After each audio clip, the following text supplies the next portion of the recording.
بسم الله الرحمن الرحيم الحمد لله رب العالمين وصلى الله على سيدنا محمد وعلى آله وصحبه وسلم.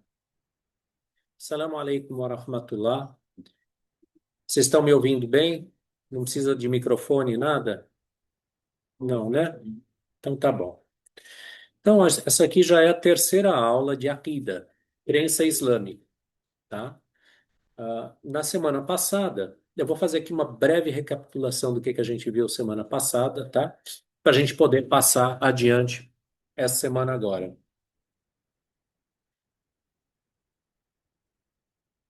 Peraí.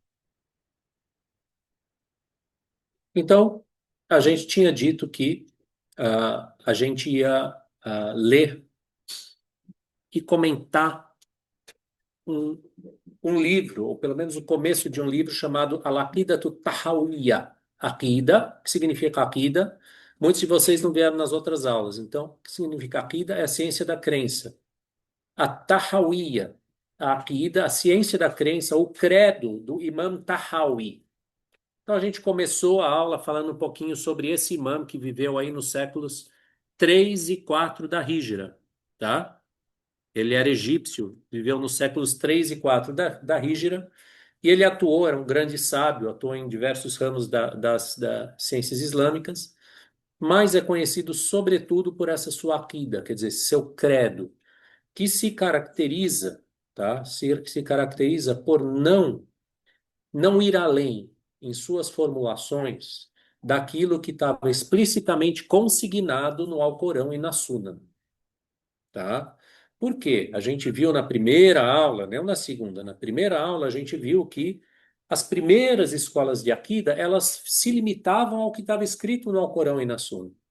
Foi somente com o tempo, com o contato com a filosofia grega, contato com a teologia cristã e outras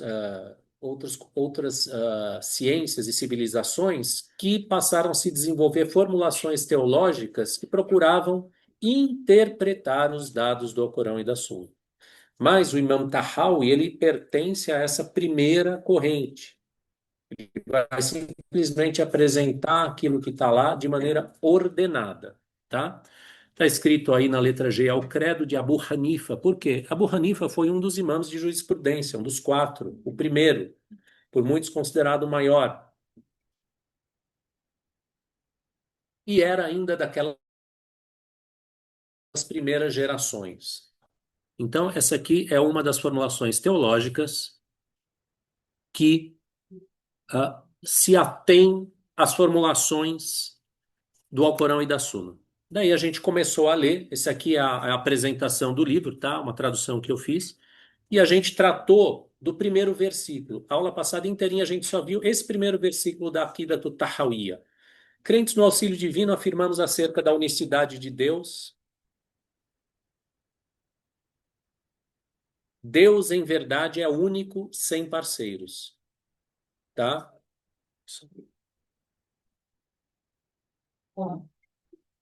É,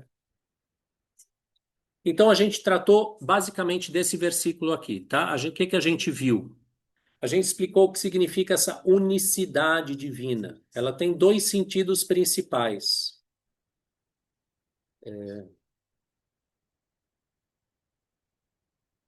Dois sentidos principais. O primeiro é o seguinte: não existem dois deuses. Espera só um pouquinho, já volto.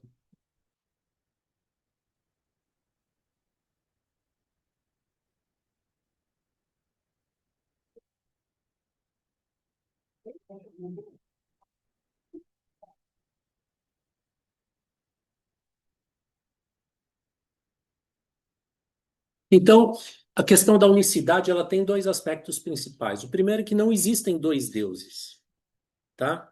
Não existem dois princípios únicos e absolutos de toda a existência. Ele é necessariamente um, tá? O outro aspecto da unicidade é que Deus, dentro dele, entre aspas, não tem partes. Ele não se divide interiormente ou internamente em partes. Ele é uma coisa só, sempre.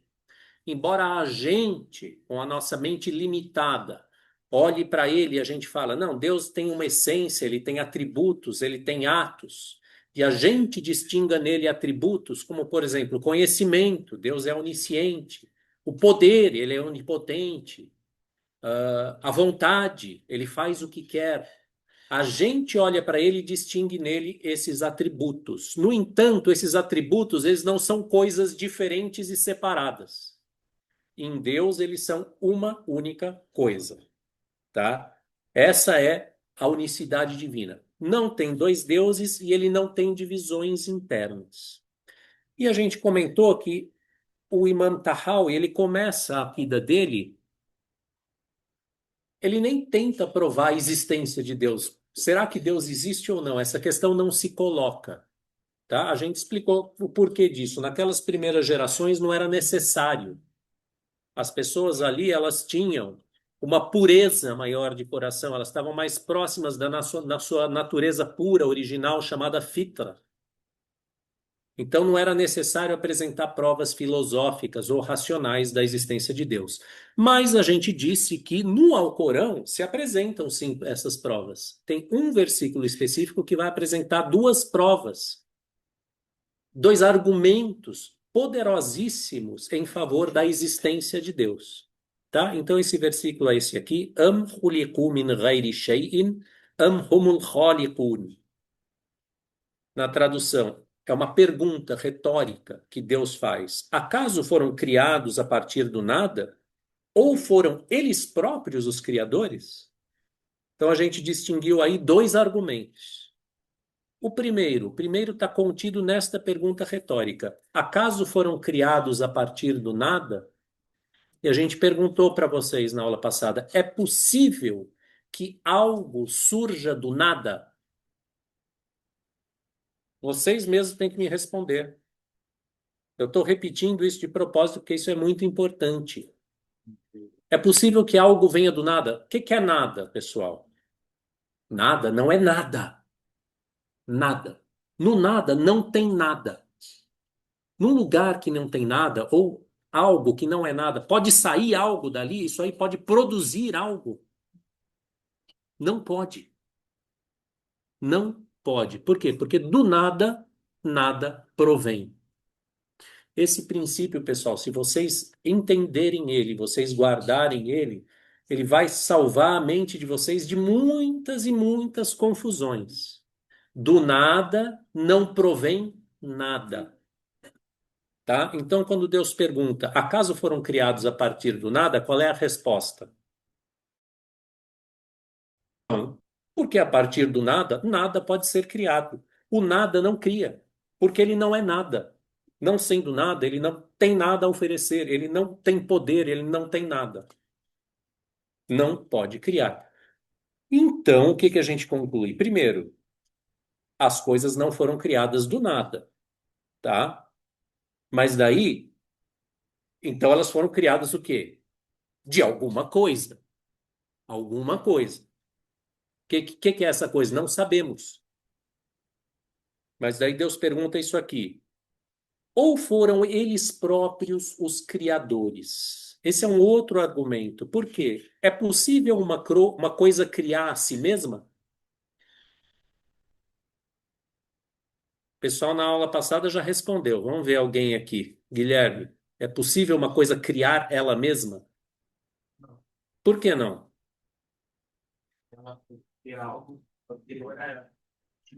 É, exatamente, porque assim, se ela ainda não existia, como é que ela pode criar? Não pode, certo? Ela não era, ela ainda tem que ser criada, não é verdade? Então, como é que ela pode criar? Não pode, porque ela nem sequer existe. Então, uma coisa sempre é criada por outra, nunca por ela mesma, tá? Então, isso aí para aquele pessoal era suficiente. Uma coisa tem que ser criada por outra. E o pessoal daí já rapidamente concluía: não, essa outra que criou tudo é Alá, tá? Essa outra que criou tudo é Alá. Mas a gente aqui, né? Então, porque a gente já não é mais daquelas primeiras gerações, a gente pode ainda botar algumas perguntas. E é justo que a gente coloque. Então, por exemplo, esse estado atual de coisas do mundo? Ele não se criou a si mesmo. Mas será que ele não foi simplesmente criado por um estado anterior? Não pode ser que essa configuração atual do mundo foi criada por uma configuração anterior, foi criada por uma configuração anterior, e assim vai, e voltando para sempre, por exemplo. É possível isso ou não? Será que é? É isso que a gente tem que analisar. Então, aí a gente já vai estar entrando no que a gente chama provas racionais, tá? A gente tem que analisar. É possível que tenha uma série infinita de coisas, que cada uma delas cria a coisa seguinte? Isso aí, eu digo para vocês o seguinte: a gente não precisa ver fazer uma investigação empírica, factual, para saber se isso é possível ou não. Isso basta a razão para a gente saber, tá? E a resposta é que não é possível. Por quê? Vamos ver. Agora eu quero ver isso direitinho com vocês, porque talvez na semana passada a gente tenha passado meio rápido. Então eu vou ver isso de novo, tá? Por que que não é possível? Por exemplo, esse estado do mundo veio de um estado anterior, que veio de um anterior. Ou, por exemplo, vocês já ouviram falar da teoria do Big Bang? Já ouviram falar que no começo tinha lá um pontinho lá de que estava concentrada tudo o que existe no universo, daí teve uma grande explosão e daí foi surgindo o universo que temos hoje. E aquele pontinho, você pode se perguntar, não, mas aquele pontinho de onde veio? E alguém pode dizer o seguinte, não, aquele pontinho era o seguinte, como dizem, aquele pontinho era nada mais, nada menos do que um universo anterior que já tinha existido e que entrou em colapso e ficou bem pequenininho e daí, buf, explodiu de novo e daí veio o nosso universo. Daí você pergunta, mas e esse universo anterior? Ah, não, ele veio de um outro ainda que tinha antes dele. Eu estou falando aqui de uma teoria que os físicos apresentam, de uma série de Big Bang, daí o universo se expande, depois ele encolhe de novo, fica pequenininho, daí, buf, explode de novo e assim vai. Mas teria que ter um início dos processos. Por que que teria que ter um início?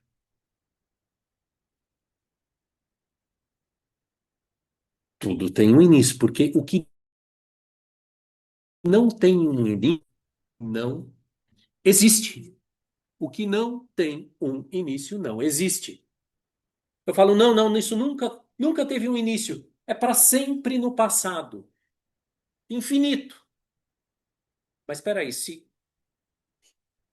a sua vida, Gustavo, quando ela começou, quando você nasceu, se você não tivesse nascido, você estaria aqui? Não estaria. Então, se o universo, que sejam muitos universos, se esse processo todo não teve um início, ele não existiria. É absolutamente necessário e racionalmente necessário que esse processo tenha um início.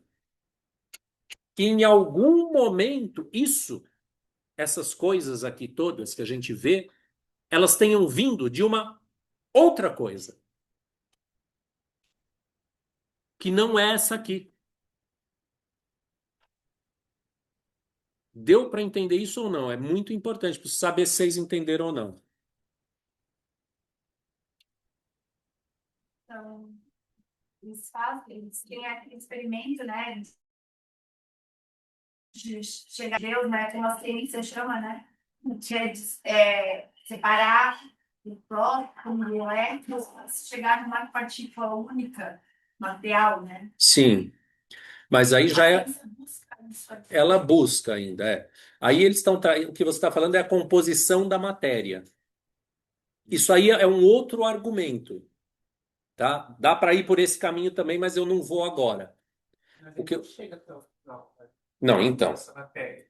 Porque eu vejo do Barão fala, porque tem muitos atributos de Deus, mas uma parte dele Não entra no entendimento. Isso é muito chato. A gente nunca vai conseguir entender.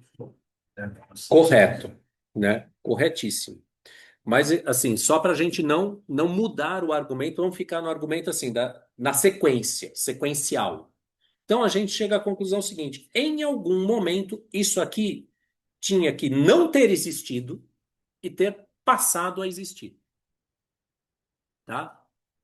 Então, em algum momento, o universo não existia e passou a existir. De onde veio? De onde veio? Não. Não.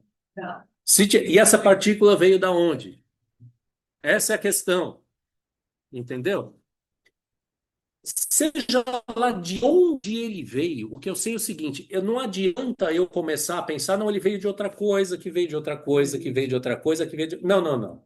Em algum momento eu vou ter que parar. Acabou. Então existe o quê? Um início absoluto das coisas. Um início absoluto. Fala, Gustavo. Se alguém pode fazer a seguinte pergunta, ok. Então, o primeiro é Allah, mas ele também é uma coisa, da onde veio? Então, mas daí eu vou falar assim: se ele veio de algo, ele não é Alá. Porque o não ter vindo de nada é a característica que define Alá, por assim dizer. Diferencia, não é exatamente define, porque Alá não pode ser para que ele seja definido. Mas assim, não, essa coisa então veio de outra. Então ela não é a que eu estou buscando. Eu tenho que voltar até chegar na primeira. E quando eu chegar nessa primeira, aí pronto.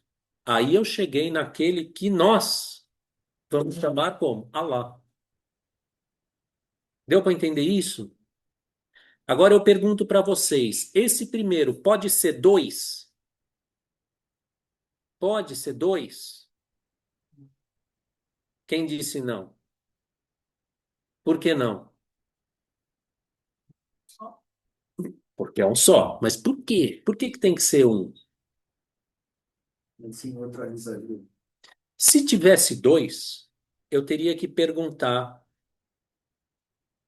Eu cheguei já à conclusão que tem que ter um princípio. Se eu tivesse dois, eu teria que perguntar, não, mas das duas, uma. Ou esse, um é o princípio do outro, e daí só ele, então, é Alá. Ou nenhum é o princípio do outro, então tem um outro. Dá para entender, pessoal? O que que isso me diz? Eu não estou falando do Alcorão, não estou falando da Suna, não estou falando da Bíblia, não estou falando da nossa razão. O que que isso me diz? Esse primeiro princípio, ele é necessariamente único. Não tem dois, não pode ter dois. A minha razão diz que não tem dois, não pode ter. E se alguém falar não, não, não, pode ser que tenha, eu vou falar não, não pode ser que tenha. Porque aquilo que a razão determina com certeza absoluta não tem exceção. Tá? Tem várias coisas que a razão determina. Por exemplo, eu dei eu dei o exemplo para vocês na semana passada. Tem um princípio racional que diz o seguinte: duas coisas iguais a uma terceira são iguais entre si. Então vocês estão vendo essas cadeirinhas verdes aqui, não é verdade? Essa cadeira aqui é igual àquela, correto? E essa aqui também é igual àquela. Essas duas são iguais? São iguais. Eu precisava ver para saber que elas são iguais ou não? Se eu falar, ó, essa é igual àquela, ó, acompanhe meu dedo. Essa é igual àquela. E essa aqui também é igual àquela. Eu preciso ver para saber que aquelas duas são iguais? Não preciso ver. Sabe por quê? Porque, olha, se as duas coisas são iguais a uma, aquela ali, elas são iguais entre si, necessariamente. Isso aqui é só um exemplo. É só um exemplo de uma lei que a razão me dá e que não preciso saber. E se alguém me disser, não, lá na China tem uma cadeira que também é igual a essa. Igualzinha, essa aqui. Eu vou precisar ir até a China para saber que ela também é igual a essas duas ou não preciso? Não preciso. Porque a minha razão me disse que elas são iguais. Se todas elas são iguais a essa aqui, então elas são iguais entre si. Eu estou falando isso para vocês só para vocês entenderem que uma prova racional não precisa ser verificada pelos sentidos. Então, quando eu digo temos agora, chegamos numa prova racional de que as coisas têm que ter um primeiro princípio e que ele tem que ser único. Eu não preciso ver. Eu não preciso voltar no tempo até o começo do universo para ter certeza de que isso realmente foi assim. Esse é vamos dizer, a beleza e essa é a utilidade da prova racional. Tá? Para quem diz que a religião e razão não se misturam, não é verdade. Para nós, elas andam juntas e trabalham juntas. Dá para entender isso? Tá? Estou mostrando isso para vocês. Então, aqui, ó, tudo isso nós ainda estamos naquele primeiro versículo lá da Aqida Tahawiyya, tá? Eu quero tirar mais algumas consequências pelo raciocínio. E vocês vão ver que quando eu tirar essas consequências, elas vão todas bater com aquilo que o Alcorão diz e que o profeta, que a paz esteja com ele, dizia. Então, por exemplo, a gente já chegou à conclusão que esse primeiro princípio é único. Ele é um só. Não tem dois, ele é um. Então vamos imaginar agora. Tem uma coisa só. Antes de existir tudo, só tinha isso. O que que tem fora disso?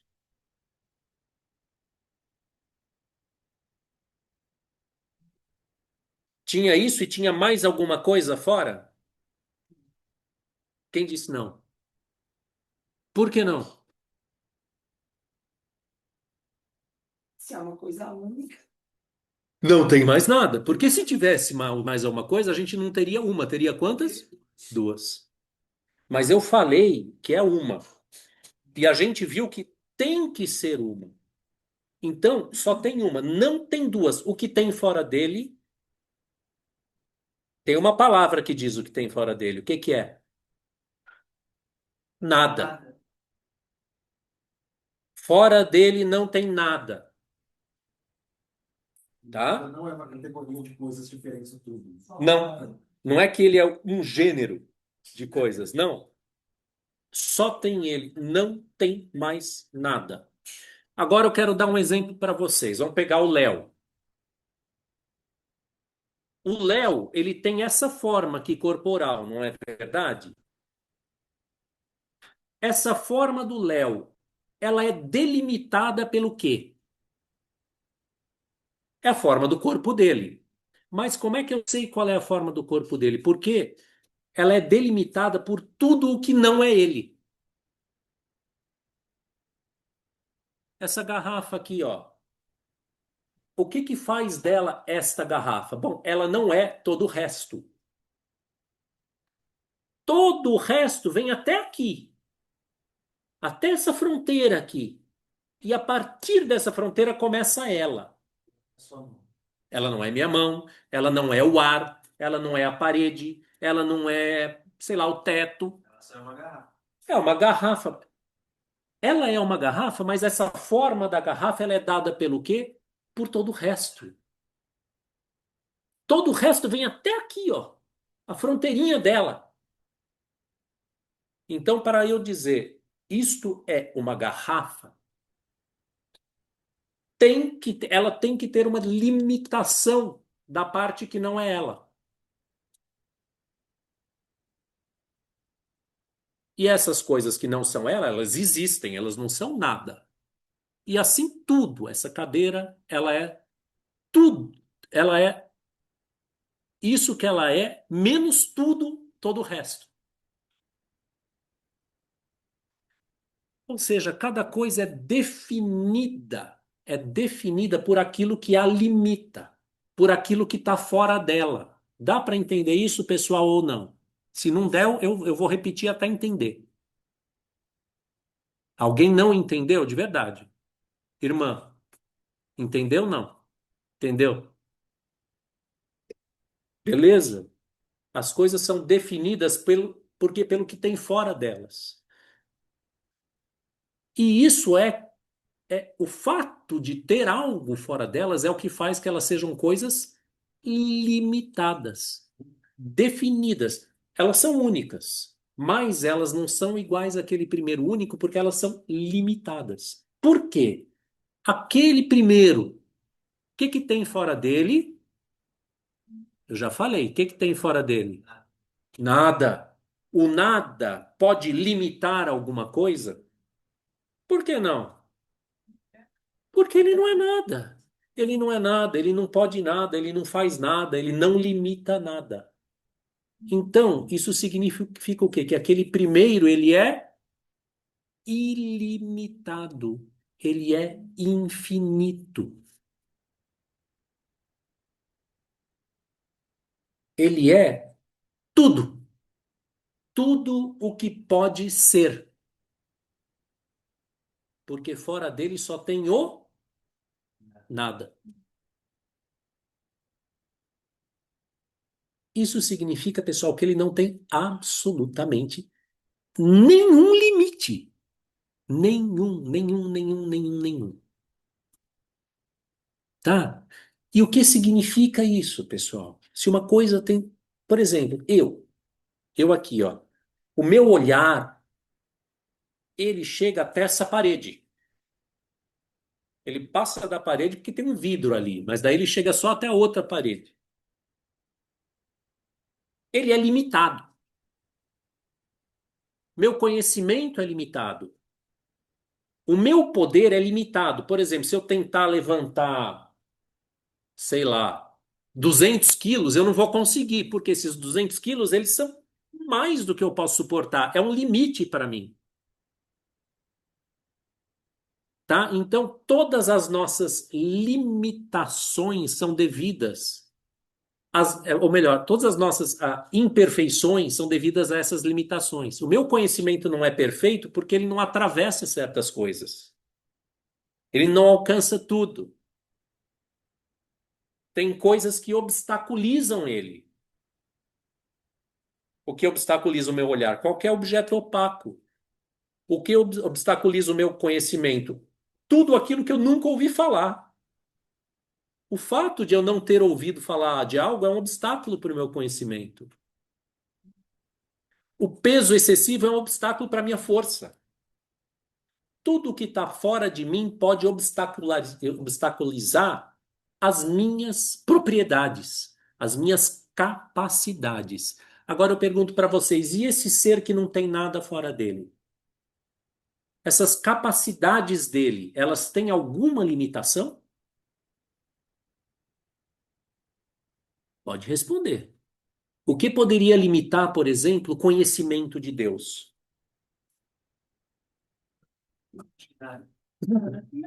Absolutamente nada. Porque não tem nada fora dele que possa limitar não só ele próprio, mas o conhecimento dele também. Ele é o criador de tudo, praticamente. Exatamente. E ele se conhece a si mesmo, não tem nada dentro dele. A gente já falou, Deus não é constituído de partes, não é uma parte que vai obstaculizar outra parte. O conhecimento que ele tem dele próprio é perfeito, absoluto, infinito, ilimitado.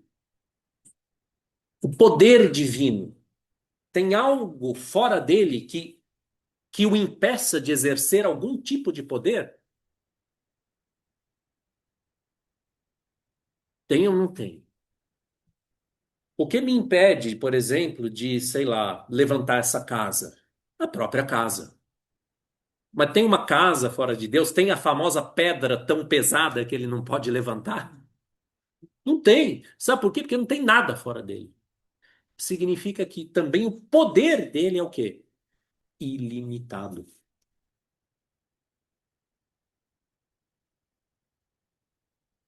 A vontade, sabe o que é vontade? Vocês já ouviram, sabem que Deus tem vontade, né? A vontade de Deus, a gente não fala assim? Sabe o que é vontade? Vontade é liberdade. Vontade é assim, ó, eu quero fazer tal coisa, eu vou lá e faço. Então Deus é livre. Tem alguma coisa que seja um obstáculo para a liberdade divina? Nada, porque não tem nada fora dele. Então Deus é absolutamente livre. Ele faz o que quer. Não é isso que está no Alcorão? Yaf'alu ma yasha. Faz o que quer. Então vocês estão vendo que da infinitude de Deus, que a gente concluiu racionalmente que ele tem que ser infinito, da sua infinitude a gente conclui que todos os seus atributos são perfeitos.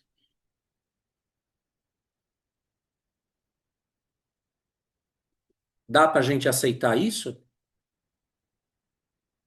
Ou não dá? Porque se não der, a gente conversa mais, até ficar claro. Tem como mudar, né? Não tem como não dar. Então, a gente sabe que Deus, ele é um, que ele é infinito e que ele é perfeito, tá? Que ele não tem falha, ele não tem falta, ele não tem deficiência, ele não tem imperfeição, tá? Agora, a gente falou que essa ilimitação, essa infinitude pertence a quantos seres? Quantos seres são desse jeito? Só. Um só. Então, todos os outros seres, como é que eles são? Limitado. Limitados. Tá? Só tem um ilimitado e Allah. todo Allah. E todo o resto é limitado. As criaturas. De onde vêm as criaturas, pessoal? De onde vêm? Elas vêm do nada? Elas vêm do quê? Allah. De Allah. Só que ele é ilimitado, perfeito e todas as criaturas, sem nenhuma exceção, são limitadas e imperfeitas. Isso vai nos levar então para o segundo versículo da Aqîdatu Tahawiyya. Vamos ver qual que é? 2. Não há coisa alguma semelhante a ele.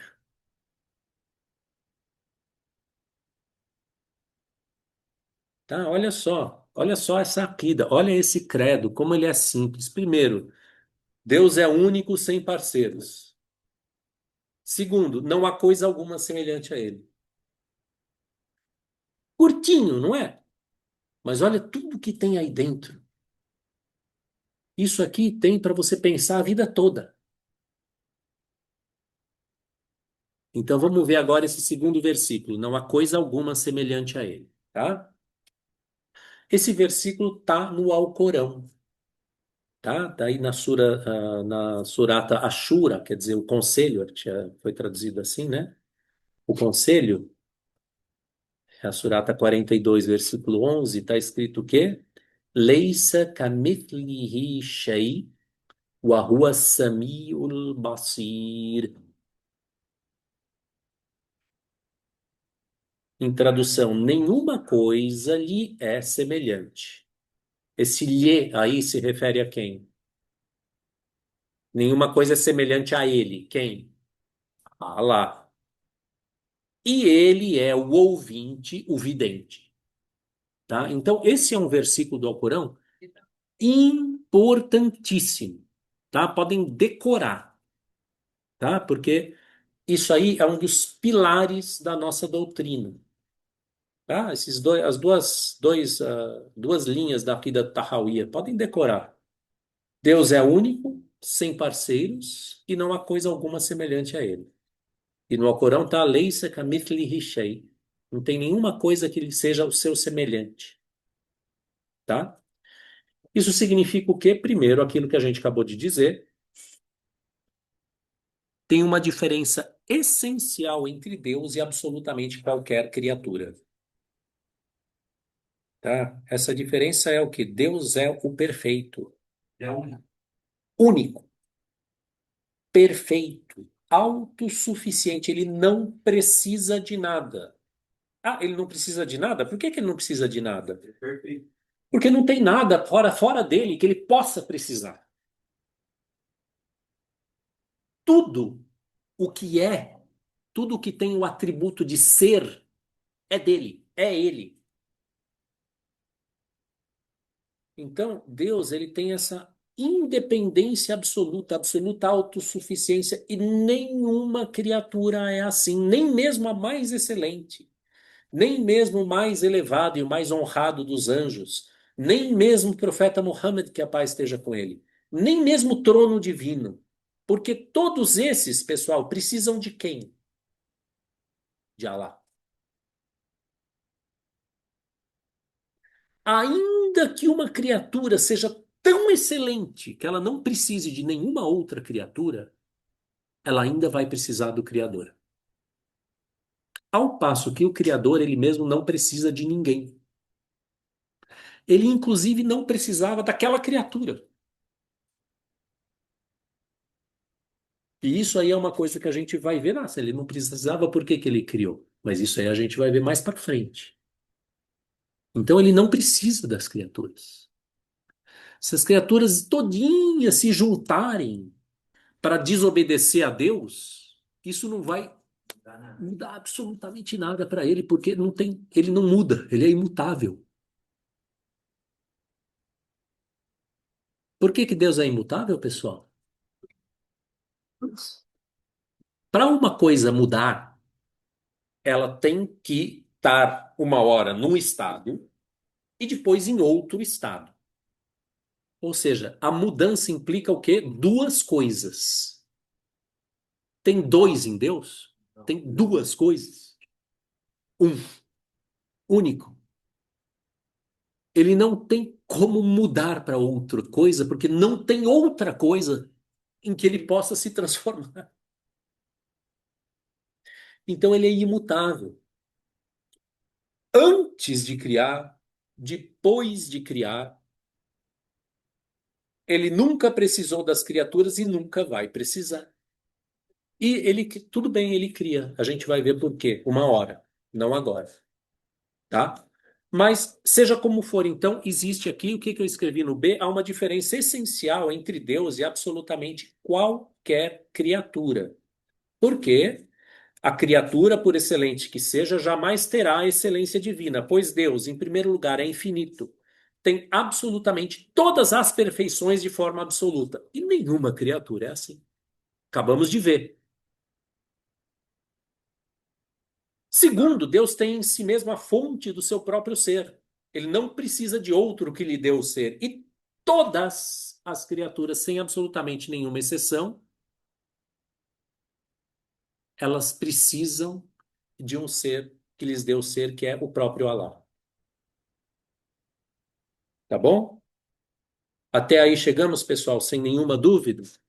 Então fica claro que não tem coisa alguma que seja semelhante a Allah, né? O que eu escrevi aqui, olha, toda descrição que põe em evidência a diferença entre Deus e a criatura, que diferenças são? Essa diferença, principal diferença. A criatura precisa dele e ele não precisa dela. A criatura é limitada e ele é ilimitado.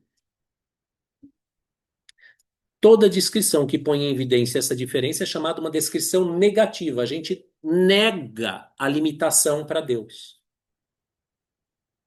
Tá? Mas isso aqui,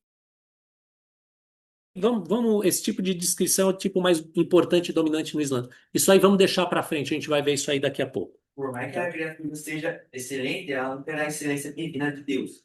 Nunca, nunca vai ter. Porque ainda que ela tenha todas as excelências, ela ainda precisa dele para existir. Tá? Elimina. É que ele é misericordioso, né? Isso. Aí você falou a razão pela qual ele cria. E a razão pela qual ele mantém o mundo na existência é a misericórdia. Que ele tem poder. Isso. Se ele quisesse, poderia eliminar todo mundo agora. Mas ele não elimina. Exatamente.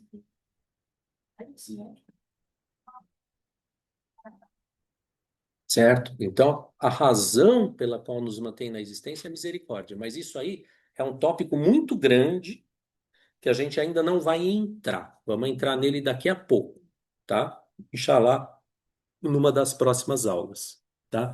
Eu ainda quero ficar um pouco naquele versículo do Alcorão, só para a gente terminar de analisar essa, não há coisa alguma semelhante a ele. Aquele versículo diz o seguinte, olha, nenhuma coisa lhe é semelhante e ele é o ouvinte, o vidente. Deus acabou de dizer que nada é semelhante a ele. Mas depois o que que ele diz? Que ele ouve e vê. Quem que ouve e vê também, pessoal? Nós. Então ele é semelhante. Então tem alguma semelhança?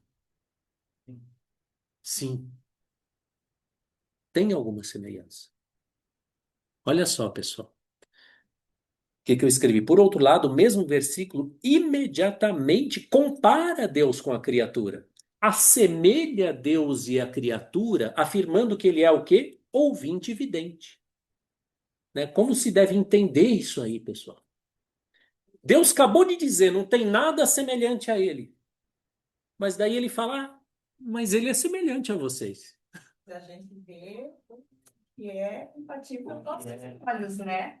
Exatamente. Porque nós somos limitados e ele é ilimitado. E Deus não tem limites. Não tem limites, ou seja, quando falam que ele é o ouvinte, a gente está falando de uma audição, o quê? Limita a nossa capacidade. Sim, Infinita, tá. perfeita. E a nossa é?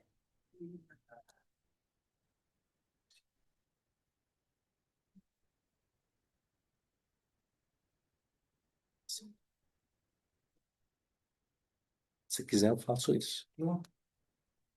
E, ó, Kaique, desculpa, pessoal.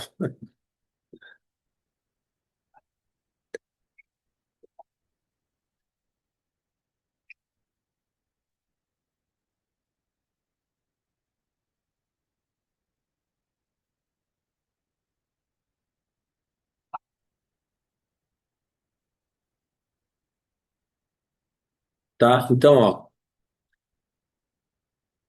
Então, desculpa, pessoal. A, a audição e a visão de Deus são infinitas e ilimitadas, e as nossas são finitas e limitadas. Ou seja, ainda existe uma diferença. E também tem uma questão de que, isso você fala, a questão de Deus é a questão de ontologia, né? Não tem como, por mais que outras criaturas vejam e ouçam, por ser aquilo que as compõe, como se chama, não tem comparação mesmo. Deus é totalmente diferente na sua audição Né? e na sua visão. Então, por mais que nós tenhamos, nós não podemos ter a natureza dessa visão e a natureza dessa audição são totalmente diferentes, né? E aí tem até um debate que alguns medievais já perguntavam se era correto até mesmo chamar Deus de ser, né? Porque ser demanda uma contingência, ao passo que Deus não tem nenhuma limitação. Nenhum, né? Isso que eu descrevi, para responder sua pergunta, isso que eu descrevi, quer dizer, essa coisa que tem tudo e é tudo, isso é o que se chama o ser. Aquilo que contém as possibilidades de ser, tá? Então, mas a gente não vamos entrar nessa parte muito técnica filosófica. O que está é verdade, o que você falou, quer dizer, nada pode se comparar realmente a ele, no sentido de que ele tem todas as perfeições e ele é absoluto, ele é infinito e tudo mais é absoluta, é limitado. Ele é tudo. Ele é tudo, tudo o que pode ser. Fora dele só tem o nada, tá? Fora dele não tem nada. Ok? Fala, Gustavo. A gente pode afirmar que ele é o criador da audição e da visão também? Sim, ele é o criador da audição e da visão nossa, não dele. Por quê? Em Deus tem algo que em algum momento não existia e passou a existir? Em Deus, não. Ele foi sempre ouvinte e vidente. Sempre. Mesmo quando, por hipótese, não havia criaturas para serem ouvidas e vistas. É que nem eu, quando eu estou dormindo, tá? É um exemplo, pessoal, por favor, tá? Não é que Deus não dorme. Mas quando eu estou dormindo, eu tenho audição e visão ou não tenho? Você pode ouvir, mas não tem a visão. Não. Vamos supor que estou dormindo, assim, em sono profundo. É, sim. Não tem, não tem.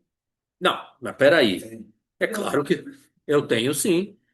Não quer dizer que você está usando. Eu não estou usando, mas eu tenho. Agora, ó, agora, nesse momento, fechei o olho. Eu tenho visão ou não? Não, mas você tem audição. Mas Deus Não. Eu tenho visão, pessoal. só não tá usando. Só não estou usando. Eu tenho visão. Olha, não é que eu perdi minha visão. Não, não, não. Não fiquei cego. Ó, abri o olho, estou vendo vocês. Juro. Ou seja, eu de olho fechado continuo com a visão. Eu dormindo, eu continuo com a visão. Ela não está apenas sendo usada. De maneira bem diferente, porque a gente já sabe que em Deus tudo é diferente. Deus também, antes de criar as criaturas, ele já via e ouvia. Ele já era ouvinte e vidente. O que que ele ouvia? O que que ele via? Ele mesmo. Tem coisa, Deus tem nele coisa para ser vista e ouvida e conhecida ou não? O que que tem em Deus? Tudo, tudo. Tudo que existe, tudo que já existiu, tudo que vai existir e muito e infinitamente mais. E ele eternamente conhece, vê, ouve tudo isso aí. Eternamente, simultaneamente.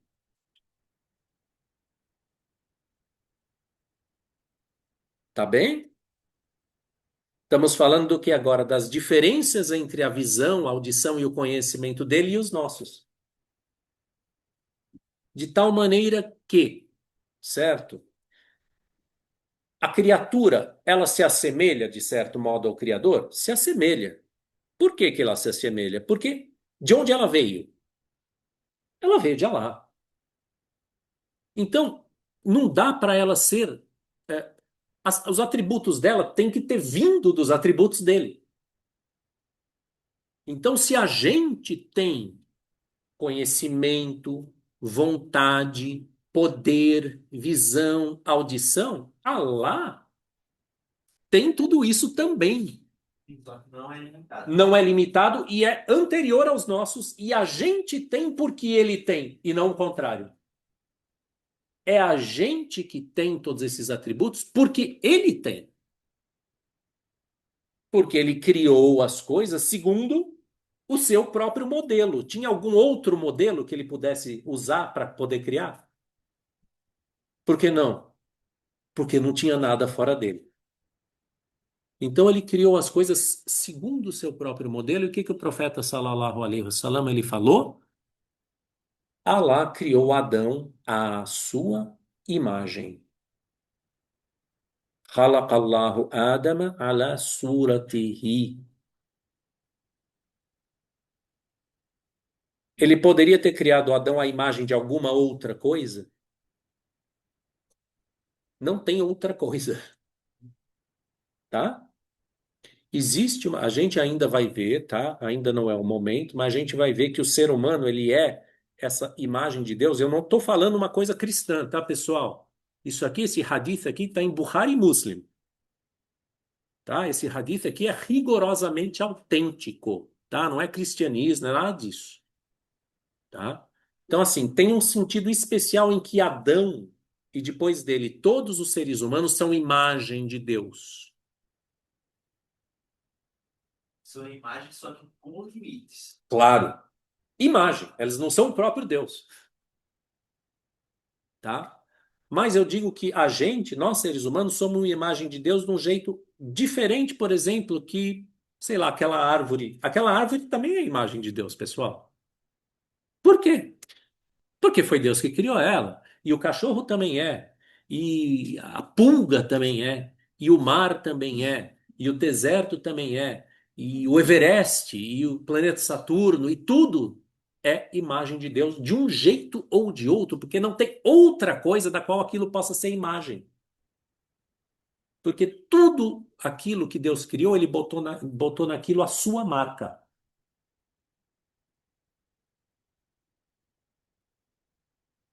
Tá?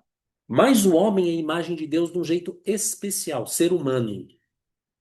A gente vai ver isso ainda de que jeito. Mas vamos ficar por enquanto no aspecto geral. Todas as criaturas levam de algum modo a marca do Criador.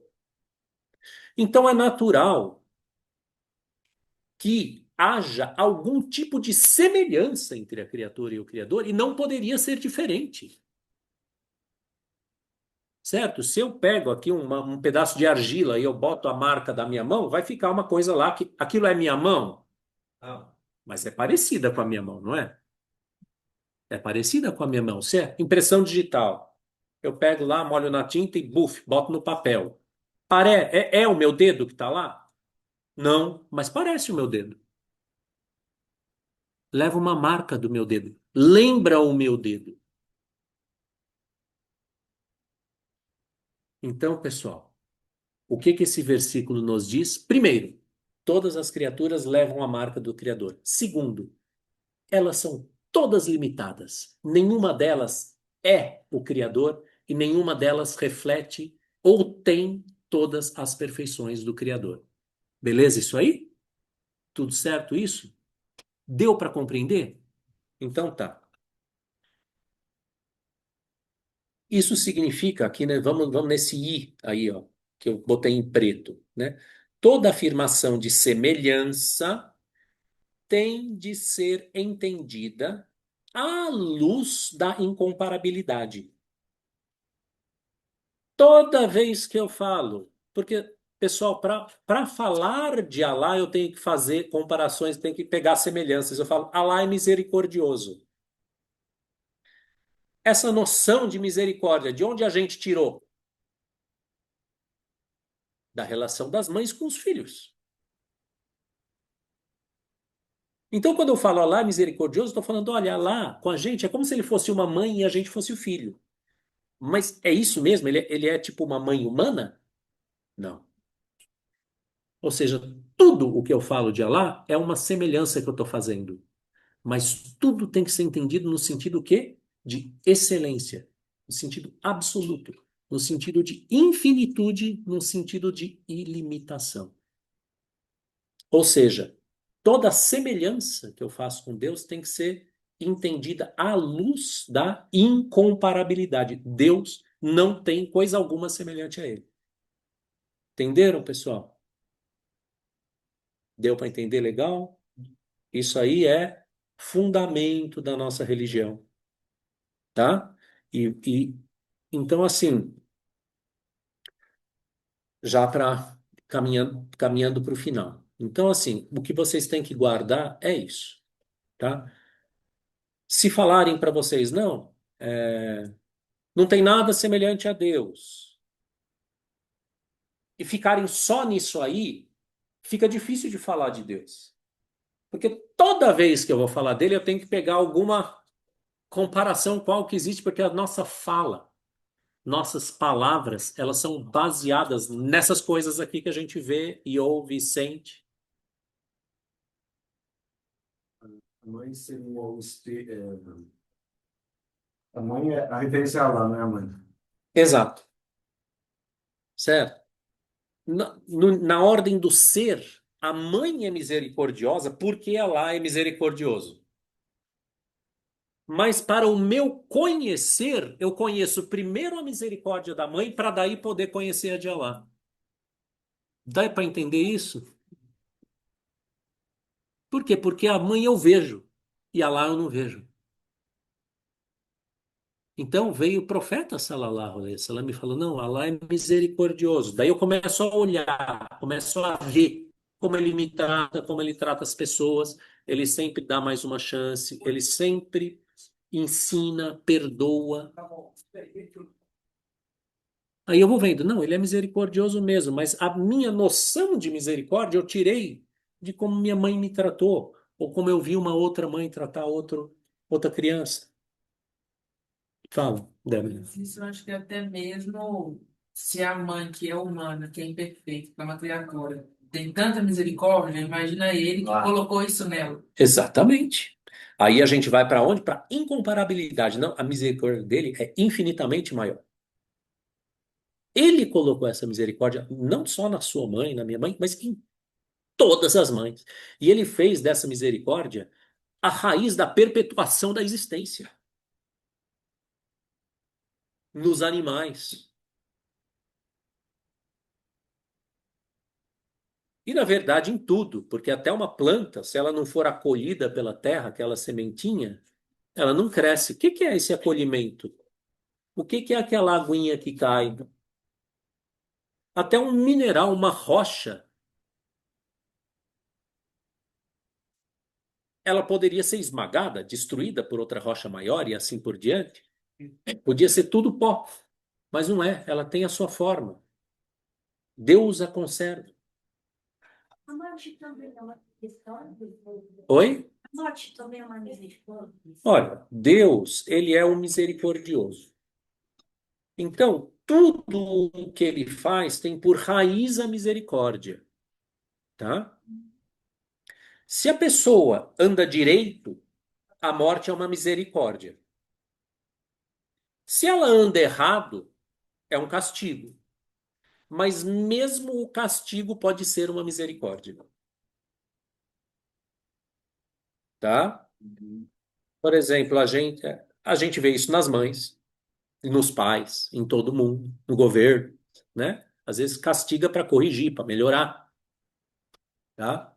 E se a gente, quando a gente estudar o que acontece depois da morte, a gente vai ver que, dependendo do que acontece, a pessoa pode sofrer, mas depois parar de sofrer. E é quando nós estamos doentes, né? Melhoramos, vamos a misericórdia lá, para a gente mudar.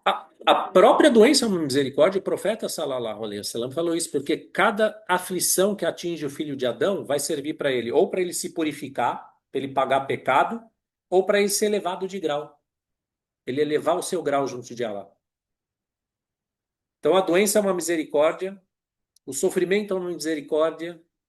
E o que o profeta Sallallahu Alaihi Wasallam falou em tradução, no sentido, segundo sentido, que assim, nossa, que maravilhoso que é o negócio do crente. Porque se algo de bom lhe acontece, ele agradece. Isso é bom para ele. E se algo de mal lhe acontece, ele tem paciência, isso também é bom para ele. Isso. Quer dizer, a gente não vai exatamente agradecer as provações, porque está no Alcorão também que a gratidão ela traz mais daquilo, daquela coisa pela qual você tem gratidão, né? Ela faz aumentar. Então, agradece as benesses e tem paciência com as provações. Não agradece as provações. Não. Agradecer, não. Você pode até no final, depois que a aprovação passou, você agradece. Obrigado, meu Deus, porque por causa daquilo eu aprendi isso. Aí você agradece. Mas enquanto você está na aprovação, você não agradece, você tem paciência. Você deixa passar, você espera passar, você fala para lá, passa-se a sua vontade. Você agradece o sustento que Deus lhe deu para passar pela Na luta. Exatamente. Você pede para ele me dar força para suportar. E você agradece a força que você teve, que ele te deu para suportar, e o conhecimento. Porque toda vez que a gente passa por uma provação, a gente ganha um conhecimento. Tá? Tá bom, pessoal? Acho que por enquanto tá bom. Tá? Deixa eu ver se a turma do online aqui, ó. Isso aqui, olha, isso aqui é bom ler, ó. Muito cuidado ao falar de Deus e ao pensar sobre ele. A mente racional não alcança suas características. Tá? Isso é uma coisa que é bem interessante. A gente está muito preso à linguagem verbal, mas muito do que Deus se revela também é pelos silêncios e pelo inefável, né? Exatamente, né? Então, tem coisas que a gente não aceita, a gente não explica, só sente. Exato. Então, assim, podemos falar de Deus? Podemos, devemos falar de Deus, mas sempre com muito cuidado, sempre com muito respeito, sempre com muita paciência e sabendo que é impossível encaixar Deus numa caixinha. Impossível. Sempre que a gente disser algo dele, a gente vai ter que falar também o contrário. Deus é misericordioso. Ah, ele também é justo. Tá? Deus é belo, mas ele também é terrível. E assim vai. Então, esse é só um conselho geral. Para quê? Para a gente saber que a gente não consegue conhecê-lo em toda a sua perfeição. A gente vai falando para a gente se acostumar, mas conheci mesmo só no paraíso. Tá bom? Aí a gente vai ver lá. Subhanakallahumma bihamdika ashhadu an la ilaha illa anta astaghfiruka wa atubu ilaik. Deixa eu só ver aqui com o pessoal do online para ver se eles têm alguma dúvida. Vocês têm dúvida, gente? Marcelo, Nur.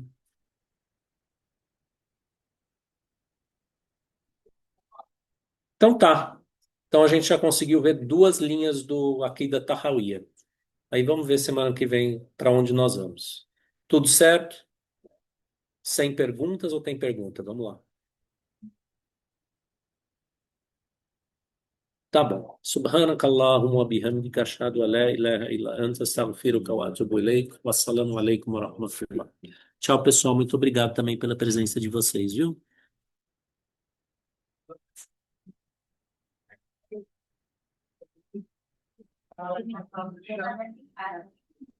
São jogos.